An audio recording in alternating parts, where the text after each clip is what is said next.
Hi, I'm Erik Drost from Eaton Corporation. I'm here today with Anna from King Electric. I just want to ask you a few questions today, Anna, about what it's like being a master electrician. Well, Anna, tell me a little bit about yourself.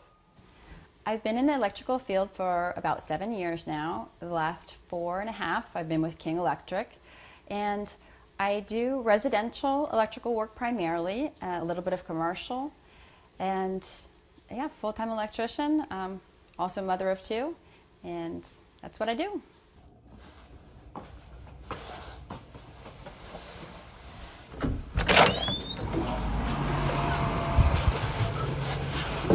You loaded up these things, 12 of them, the 9-foot ones. Yeah, but. The most important items. 12 of them, the 9-foot ones. Yeah, but. So what inspired you to take on this field? For me, I came into it from a different angle than I feel a lot of people have. A lot of people kind of felt it in their blood or did a lot of hands-on work when they were younger, maybe in high school, and it kind of seemed like a natural progression for them. For me, it was very different. I actually went the academic route, and I was driven to get a bachelor's degree and a master's degree in a totally different field that landed me at a desk job. And I took some time off to be with my kids at home, and as I was looking to get back into the field and having my original field and having a little difficulty finding a job in, happened to be in economics, I ended up picking up electrical work just as a little hobby, working for a friend.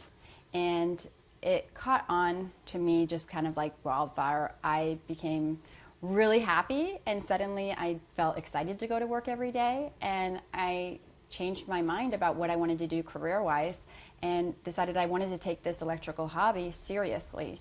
And then I took all the necessary steps that I needed to become better and better, eventually start to work for a very good employer and self-study, and I passed my master electrician exam, and it's just going to be the career I choose for the rest of my life.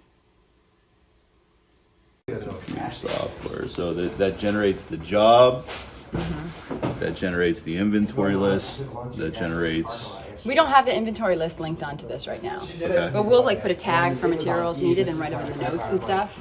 So or order this too. So when they're scheduling it, we don't know. Like obviously.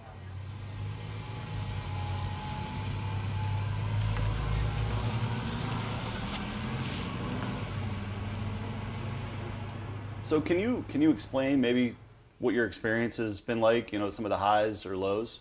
Well, first of all, I think the highs outweigh the lows. I wouldn't love my job so much if that weren't the case.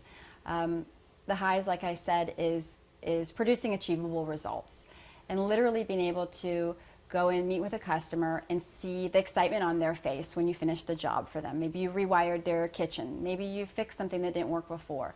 Maybe you gave them a whole bunch of USB outlets and now they can plug their stuff in where they want.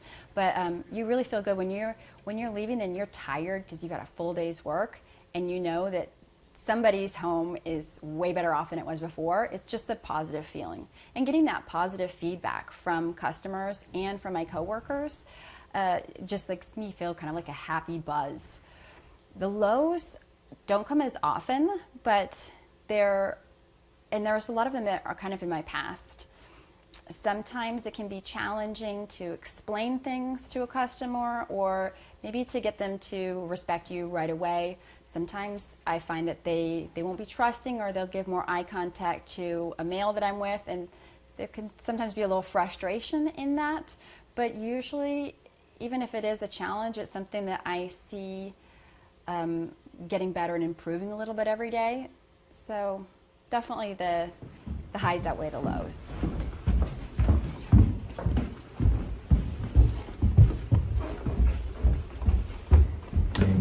Goes directly from there to here. So. Okay, so that. In your field, do you work with any other women? Unfortunately, I don't. I would love it if I could, but there just are not very many women electricians out there. I've met people that have met female electricians, so they're kind of like legendary myths to me.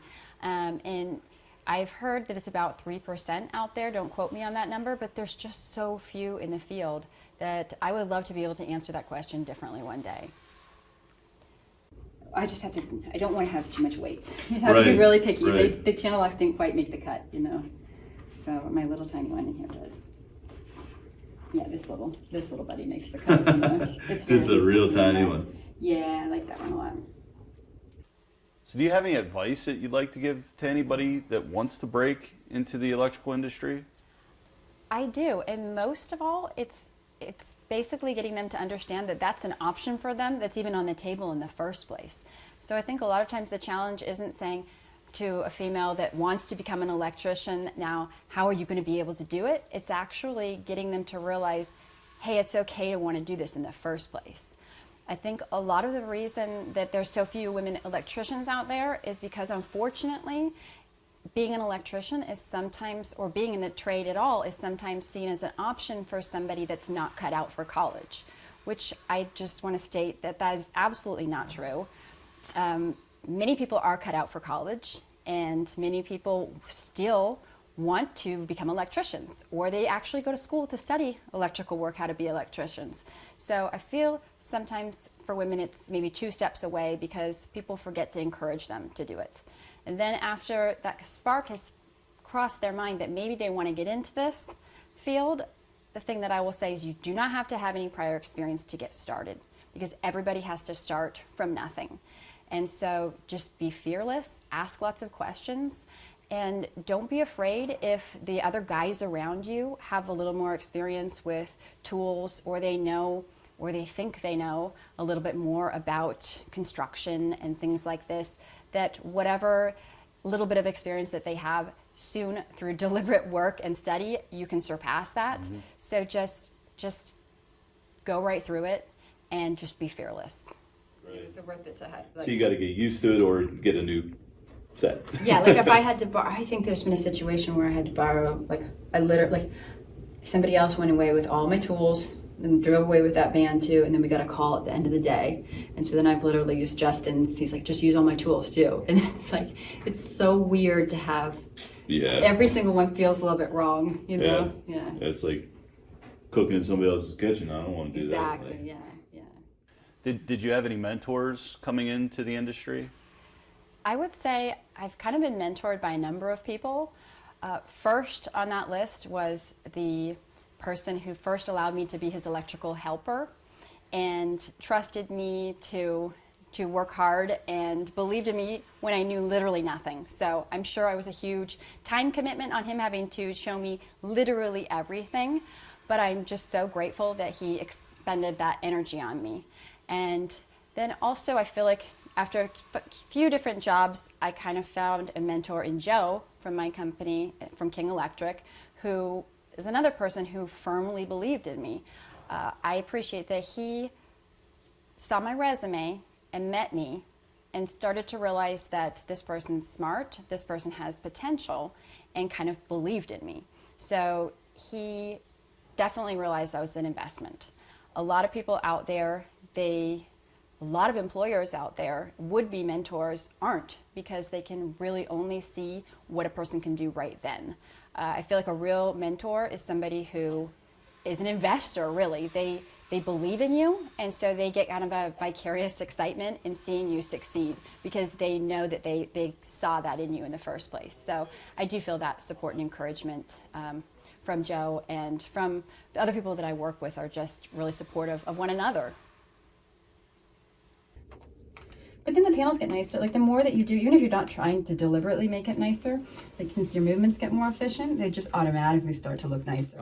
Because like I actually know that Joe grabs these things 2 at a time, and so his look like chicken feet sometimes because they come in. Like I can sometimes tell who did the panel based on not just neatness, but like literally the angles that their wires are going to come in at too.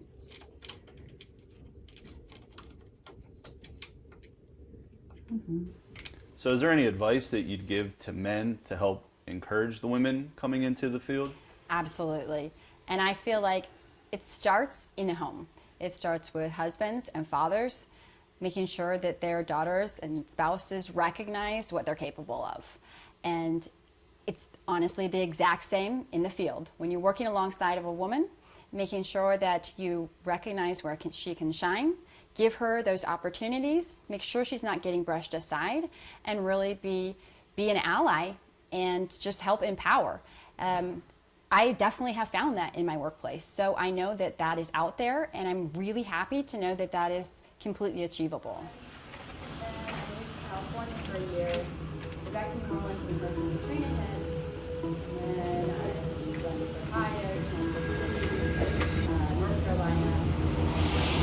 I don't know if I have this all right away, but eventually when I moved to Pittsburgh, my kids like the school year. Back to New Orleans and Hurricane Katrina hit, and then I was in Ohio. So tell me, when you're not working, what do you like to do? What do you like to do for fun? Well, my big hobby is actually rock climbing, so that takes a lot of my time and I love it. And when I'm not doing that, I like to spend time with my 2 daughters. That's awesome. Family's everything. Definitely. Well, I appreciate it. Thank you so much for being here with us today. For more information, for more content, please follow us on Facebook and Twitter at Eaton Certified.